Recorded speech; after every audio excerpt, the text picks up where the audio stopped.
Hello friends. इस video में हम लोग सिंधु घाटी सभ्यता के बारे में पढ़ेंगे। सिंधु घाटी सभ्यता की खोज कैसे हुई, इसका काल कब रहा, इसका नाम सिंधु घाटी सभ्यता कैसे पड़ा, इसका उद्भव कैसे हुआ, सिंधु घाटी सभ्यता की विशेषता क्या थी, इसका विस्तार कहाँ से कहाँ तक था। तो इस सब के बारे में हम लोग इस वीडियो में आज देखने वाले हैं। तो दोस्तों, गलेड एजुकेशन में आप लोगों का स्वागत है। चलिए शुरू करते हैं। खोज। तो खोज कैसे हुआ इसका? चार्ल्स मेसन 1828 में पाकिस्तान क्षेत्र का दौरा किया और इन्हें हड़प्पा सभ्यता की कुछ जानकारी मिली। नैरेटिव ऑफ जर्नी पत्रिका में इसके बारे में जानकारी दी थी। आगे देखते हैं। बर्टन बंधु 1856 में जेम्स बर्टन एवं विलियम बर्टन को रेलवे ट्रैक की खुदाई के क्रम में ईंटें प्राप्त हुई। शोध करने का प्रयास नहीं किया, इन्होंने ईंटों का इस्तेमाल किया। फिर आगे देखते हैं। अलेक्जेंडर कनिंघम 1853 से 1856, इन्होंने कई बार हड़प्पा क्षेत्र का दौरा किया। उसने क्षेत्र की जानकारी इकट्ठा करने का प्रयास किया, लेकिन ज्यादा सफलता नहीं मिली। व्यवस्थित रूप से जानकारी नहीं दे सका। फिर आगे देखते हैं। Sir John Marshall. Sir John Marshall 1921 में भारत के पुरातत्व विभाग के हेड बने थे। इन्हीं के नेतृत्व में इस क्षेत्र में खुदाई का काम शुरू हुआ। खुदाई करने वाले दो भारतीय नेतृत्वकर्ता थे। एक दयाराम सहनी थे। दयाराम सहनी जी के नेतृत्व में हड़प्पा सभ्यता की खुदाई हुई थी और राखलदास बनर्जी के नेतृत्व में मोहनजोदड़ो की खुदाई हुई थी। चलिए अब आगे देखते हैं। इसका काल कब से कब तक था? हड़प्पा सभ्यता का काल को देखते हैं। तो सर जॉन मार्शल, इसने कहा कि 3250 से 2750 बीसी पूर्व ये एग्जिस्ट करता था। लेकिन डीपी अग्रवाल जी ने कहा कि 2300 से 2750 बीसी के आसपास ये एग्जिस्ट करता था। इसने कार्बन 14 पद्धति को श्रेय दिया था। मुख्य रूप से हड़प्पा सभ्यता को माना जाता है कि ये 2500 से 1750 बीसी के आसपास एग्जिस्ट करता था। हड़प्पा सभ्यता का ये नाम कैसे पड़ा? हड़प्पा सभ्यता या सिंधु घाटी सभ्यता, ये नाम कैसे कैसे ये सब आया, हम लोग देखते हैं। सिंधु घाटी सभ्यता नाम कैसे पड़ा? क्योंकि प्रारंभ में जितने स्थल खोजे जा रहे थे, सिंधु नदी और उसकी सहायक नदी के किनारे था, इसलिए इसका नाम सिंधु घाटी सभ्यता पड़ गया। लेकिन फिर सिंधु सरस्वती सभ्यता के नाम से भी जाना जाता है। ये नाम कैसे पड़ा? सरस्वती नदी के किनारे भी स्थल पाया गया, तो ये नाम ज्यादा प्रचलित नहीं रहा। फिर एक और प्रचलित नाम है, सिंधु घाटी सभ्यता के बाद प्रचलित नाम हड़प्पा सभ्यता है। यदि इतिहास में नामकरण में कोई समस्या हो तो पहले जिस स्थान की खुदाई होती है उसी स्थान के नाम से उस सभ्यता का नामकरण किया जाता है। यदि नामकरण में कोई समस्या हो जाती है इतिहास में, तो जिस स्थान की खुदाई पहले होती है उसी स्थान के नाम से उस सभ्यता का नामकरण कर दिया जाता है। इसलिए ये भी प्रचलित है, हड़प्पा सभ्यता। सिंधु घाटी सभ्यता और हड़प्पा सभ्यता, ये दोनों नाम बहुत ज्यादा प्रचलित है और दोनों एक ही चीज है। उद्भव देख लेते हैं, इसका उद्भव कैसे हुआ। इस इतिहासकार ने क्या कहा है? विदेशी इतिहासकार विदेशी मत को प्रधानता दिया और सिंधु घाटी को सुमेरियन सभ्यता मानने वाले कौन थे? सर जॉन मार्शल थे, व्हीलर थे, चाइल्ड थे और डीडी कोसाम्बी। ये लोग सिंधु घाटी सभ्यता को विदेशी सभ्यता मानते थे। आगे देखते हैं। और द्रविड़, द्रविड़ किसी किसी ने द्रविड़ भी कहा है, द्रविड़ जाति का सिंधु घाटी सभ्यता के लोग द्रविड़ थे। सिंधु घाटी सभ्यता का निर्माणकर्ता ये द्रविड़ थे। इस बात को राखालदास बनर्जी जी ने कहा है। अब आगे देखते हैं। किसी ने आर्य भी कहा है कि सिंधु घाटी सभ्यता के लोग आर्य थे। किस किसने कहा है?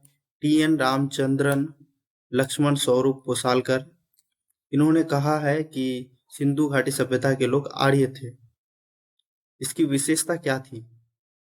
ये नगरीय सभ्यता थी। भारत की पहली नगरीय सभ्यता की जन्म यहीं से होती है और ये कांस्य युगीन सभ्यता थी। ये कांसा क्या चीज है? तो तांबा में अगर टीन मिला दिया जाता है तो कांसा का निर्माण होता है।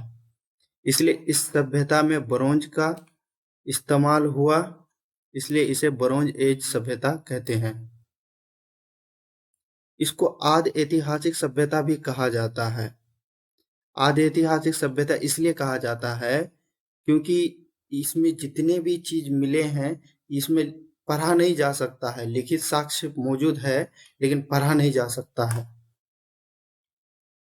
जैसे चित्रलिपि मिली है यहाँ पे। सभ्यता के लोग कैसे कैसे थे ये चीज देखते हैं। सब शांति प्रिय सभ्यता थी। व्यापार होता था, यहाँ पे व्यापार में प्रधानता था। विस्तृत सभ्यता थी, यानी बड़ी सभ्यता थी ये। राजनीतिक राजनीतिक दृष्टि से देखें तो जीवन के संबंध में मतभेद है। किसी ने कुछ कहा है, किसी ने कुछ कहा है। और आर्थिक आर्थिक में पशुपालन करते थे, कृषि करते थे। और सामाजिक स्थिति क्या थी? समाज के लोग कितने वर्ग में बटा था, इसके बारे में कोई जानकारी नहीं है। संस्कृति क्या थी? धार्मिक जीवन, कला। आगे देखते हैं हम लोग। अच्छा, इसका विस्तार देख लेते हैं। यहाँ पे मैप में बहुत अच्छा से दिखाया गया है कि इसका विस्तार कहाँ से कहाँ तक था। यहाँ पे है पाकिस्तान में एक क्षेत्र है बलूचिस्तान। बलूचिस्तान में ही सुतका गेडोर है।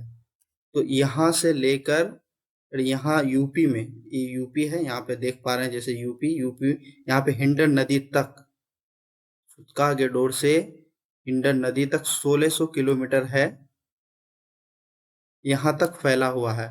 और पश्चिम से पूरब तक। और यहाँ पे उत्तर देखते हैं। उत्तर में जम्मू कश्मीर में एक मांडा है, यहाँ मांडा देख रहे हैं। मांडा से लेकर दाइमाबाद महाराष्ट्र तक 1400 किलोमीटर है, यहाँ से यहाँ तक। तो यहाँ से यहाँ तक फैला हुआ है। तो ये क्षेत्र जितना भी देख रहे हैं, इतना तक सिंधु घाटी सभ्यता फैला हुआ था। तो आई होप ये मैप से अच्छा से क्लियर हो गया होगा। ये टोटल क्षेत्र 13 लाख वर्ग किलोमीटर था। इसका विस्तार हम लोग देख लिए कि सिंधु घाटी सभ्यता का विस्तार कहाँ से कहाँ तक था। अब हम लोग देखते हैं अलग अलग क्षेत्र कहाँ पे क्या मिले हैं।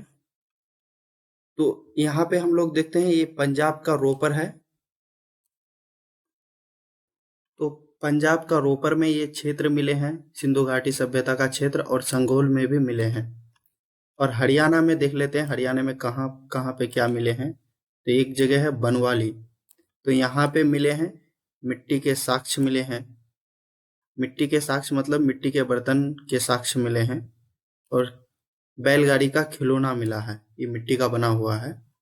और राखी गढ़ी ये हरियाणा में ही है, ये भी हड़प्पा सभ्यता का क्षेत्र है। वर्तमान भारत में प्राप्त सबसे बड़ा नगर यही है, राखी गढ़ी। ये पूछा जाता है राखी गढ़ी की विशेषता है कि वर्तमान भारत में प्राप्त सबसे बड़ा नगर है। फिर एक हरियाणा में ही है भगवानपुरा, यहाँ भी उसके क्षेत्र मिले हैं। अब हम लोग देखते हैं राजस्थान में। राजस्थान में कहाँ कहाँ क्षेत्र मिले हैं। एक है कालीबंगा, तो इसका कालीबंगा का खोज करता थे बीबी लाल एवं थापर। यहाँ पे कालीबंगा नाम से ही स्पष्ट है कि काली रंग की चूड़ियां मिली हैं यहाँ पे, और यहाँ पे हल्का भी निशान मिला है। और एक जगह है बालाथल राजस्थान में, यहाँ भी क्षेत्र मिले हैं। अब यूपी में देख लेते हैं, उत्तर प्रदेश में आलमगीरपुर सिंधु घाटी सभ्यता का सबसे पूर्वी क्षेत्र। हम लोग अभी देखे भी मैप में जो हिंडन नदी यूपी में सबसे पूर्वी क्षेत्र था, ये आलमगीरपुर ही था यूपी का, जो सिंधु घाटी सभ्यता का सबसे पूर्वी क्षेत्र था। और संगोली ये भी यूपी में मिला है, और बरगांव ये भी यूपी में ही है। अब महाराष्ट्र में देख लेते हैं। महाराष्ट्र जो कि सिंधु घाटी सभ्यता का हम लोग दाइमाबाद पड़े सबसे दक्षिणी भाग में, तो ये दाइमाबाद रहा दक्षिणी भाग सिंधु घाटी सभ्यता का। ये अहमदनगर जिला में है, गोदावरी नदी के तट पर है। अब देखते हैं गुजरात में कहाँ कहाँ क्षेत्र हैं सिंधु घाटी सभ्यता का।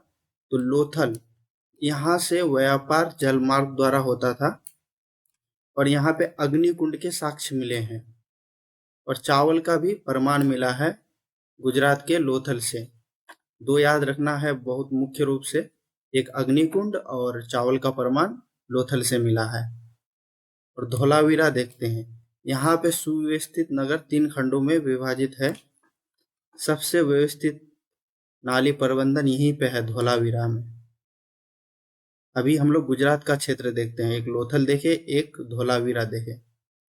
फिर हम लोग देख रहे हैं सुतकोटदा, यहाँ पे घोड़े के अवशेष मिले हैं सुतकोटदा में। और यहीं पे गुजरात में रंगपुर है, यहाँ भी चावल का अवशेष मिला है। एक भगतराव रोजदी, ये सारे क्षेत्र हैं सिंधु घाटी सभ्यता का गुजरात से। स्वतंत्रता के बाद सबसे अधिक स्थल गुजरात में मिले हैं, ये बात ध्यान रखना होगा, काफी महत्वपूर्ण हो जाता है ये। और यहाँ पे सिंधु घाटी सभ्यता की नियोजन, नगर नियोजन कैसी थी, जिसे ग्रिड पद्धति पे आधारित थी। ग्रिड पद्धति मतलब कुछ इस टाइप का ही होता है, कुछ इस टाइप का। ये नीचे भी दिया गया है, इस टाइप का ही होता है लगभग, यहाँ पे दिया गया है, ये देख लीजिए, ये ग्रिड पद्धति है। शहर 2 भागों में विभाजित थे, एक गरीब क्षेत्र होता था जो पूर्वी नगर के नाम से जाना जाता था, और एक अमीर क्षेत्र होता था जिसको पश्चिमी नगर के नाम से जाना जाता, पश्चिमी नगर के नाम से जाना जाता था। एक गरीब वाला जो क्षेत्र था वो निचला होता था, इसमें ऊंचाई कम होता था, और जो अमीर वाला क्षेत्र है उसका ऊंचाई मतलब गरीब वाले के कंपैरिजन से ज्यादा होता था। और ये सुव्यवस्थित भी होता था अमीर वाला क्षेत्र, ये दुर्ग टाइप का होता था, ऊपरी नगर होता था अमीर वाला क्षेत्र। तो हम लोग देख लिए इसको भी। और यहाँ पे ध्यान ये रखना है कि धौलावीरा में नगर नियोजन एकदम बिल्कुल समान होता था, तीनों जगह एकदम बिल्कुल समान नगर नियोजन कुछ इस टाइप का ही होता था, तीनों नगर समान होता था। बाकी जगह ऊपर एक गरीब वाला होता था और एक अमीर वाला नगर होता था। ईंट, यहाँ पे ईंट का प्रयोग किया गया है, और ईंट का प्रयोग करने का जो साइज है ईंट का 4:2:1 होता था ईंटों का। और सड़क, मुख्य सड़क चौड़ी होती थी। ध्यान रखना, सिंधु घाटी सभ्यता की बहुत बड़ी खासियत है कि मुख्य सड़क होती थी और वो चौड़ी होती थी। दरवाजे पतली सड़क की ओर खुलती थी, और बाकी सभी जगह मतलब पतली ये सड़क की ओर दरवाजे खुलती थी, लोथल को छोड़ करके, क्योंकि ये व्यापारिक क्षेत्र था, यहाँ से मतलब अलग अलग जगह व्यापार होता था, तो मुख्य सड़क की ओर यहाँ की दरवाजे खुलती थी। और यहाँ पे कुआं लगभग हर घर में पाया गया है, सिंधु घाटी सभ्यता में लगभग हर घर में कुआं पाया गया है। और नाली, नाली देखेंगे तो यहाँ पे हौज बनाया जाता था नाली में। देख लेते हैं कि कैसे हौज बनाता था नाली में वो लोग। देखिए, ये एक हाउस हो गया, यहाँ हाउस से एक नाला निकला, और यहाँ पे हौज है, यहाँ पे कचरा आकर के जमा हो जाता था, फिर यहाँ से पानी निकल करके बाहर चले जाता था। एक एक्सेप्शन है कि धौलावीरा में लकड़ी की नाली होता था, बाकी सब जगह इस टाइप का ही नाली होता था, और धौलावीरा में कुछ ज्यादा ही एडवांस टाइप का बना हुआ जाता था, तो वो लकड़ी का बनाया जाता था। शौचालय से ये लोग परिचित थे, हड़प्पा सभ्यता के लोग यानी सिंधु घाटी सभ्यता के लोग शौचालय से परिचित थे। और सामूहिक भवन भी होता था, जहाँ पे स्नान करने के लिए सब कोई आते थे। तो स्नान करने के लिए जल कुंड बनाया जाता था, स्नान करने यहाँ पे आते थे लोग। फिर सभागार होता था, फिर अन्नागार होता था, अन्न अन्न अनाज को यहाँ पे भंडार किया जाता था। तो आज के लिए बस इतना ही। हम लोग इसका सेकंड पार्ट देखेंगे, उसमें हम लोग इसको और अच्छा से कंप्लीट कर लेंगे। दोस्तों, वीडियो अगर आप लोगों को अच्छा लगा तो चैनल को सब्सक्राइब करें, वीडियो को लाइक करें, अपने दोस्तों में शेयर करें। वीडियो देखने के लिए धन्यवाद।